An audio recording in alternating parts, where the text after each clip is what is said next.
What's up, guys? I'm Paul. This is Pauline Theology's Daily Devotional, man, and we have started a new journey, guys. The journey is through Exodus. We are going to see God do some amazing things. And what this is right now is we're doing the introduction, and we're going to talk a little bit about what Exodus is going to be about and what we're going to see about God, ourselves, and man. So, we haven't read anything yet, but if you, some of you may have, man. I don't want to put that by anybody. So I hope that you have started reading it because we're gonna go through it, and I want to remind you that this time it's probably gonna be a little bit bigger chunks because of the idea of the narrative that we have to try so that we can understand more of what's going on in it. Of course, we're going to take some verse by verse like we do every time, but it may be more of a bundle, more of a large scope of stuff. But we will stop and we will talk about hit on some of the things that are warrants that maybe we have questions about. So get your questions ready and get your Bibles ready so that we can jump into it. This is Trust in Jesus Ministries. We read the scriptures to trust Jesus more. That's how we learn more about who he is. And we're going to learn about him. Even though we're in the Old Testament. That's right, you heard me. We're going to find out more about Jesus in the Old Testament, even though it's the Old Testament. So get ready, buckle up, it's going down. So as we go through Exodus, what we're going to talk about, the themes of who is God. We're going to see his faithfulness.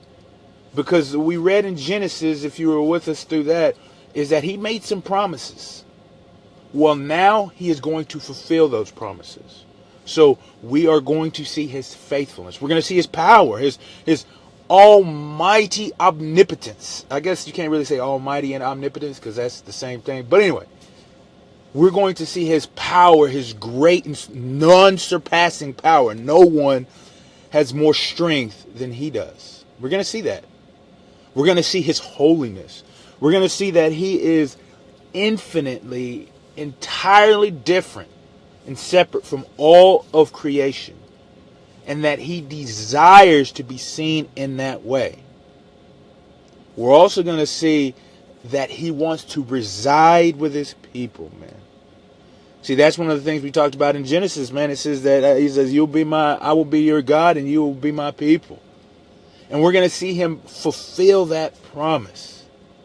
We're going to see him seek to make that happen. This is going to be awesome. This is going to be awesome. But what are we going to find out about ourselves? Well, we're going to find out, first off, that we are infinitely loved. That God cares about us, man. That he sees us as his children. We're also going to see that we are, not infinitely, but we are really bad. That we continually go back and forth and need some reminding about who God is and who we are. We need a perspective change because we are sinners. We're gonna find that out. We're sinners. We're supremely loved, but we're sinners. And so that's awesome that God would love us despite our sin. We're gonna also see just a little bit about the need to walk correctly, to walk in the path that God has called us to. We're going to see that God is going to set up some parameters for us to be able to live by in order that we might have a relationship with him. And so that's what we're going to find out about us, is that there is a way in which we should live. There is a way in which we should walk. So how are we going to apply these truths to our lives, man? Every day we're going to read, we're going to study, we're going to see who God is, we're going to see who we are, we're going to know what the scriptures are saying, and then we're going to apply them to our lives. But I think right now what we can see is just remembering the infinite power, the love that God has for us, and his desire to dwell with us.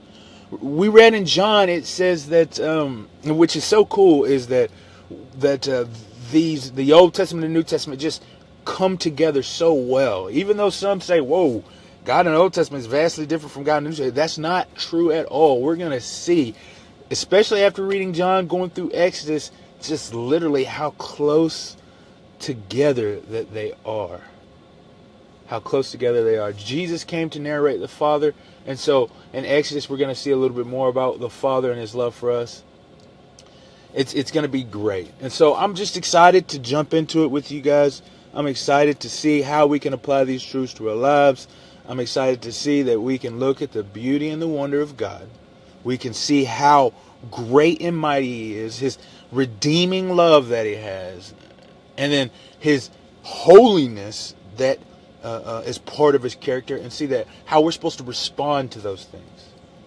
And so, man, applying the truths today, pick that Bible up, start reading. Because tomorrow, we're going to get it. We're going to get it, guys.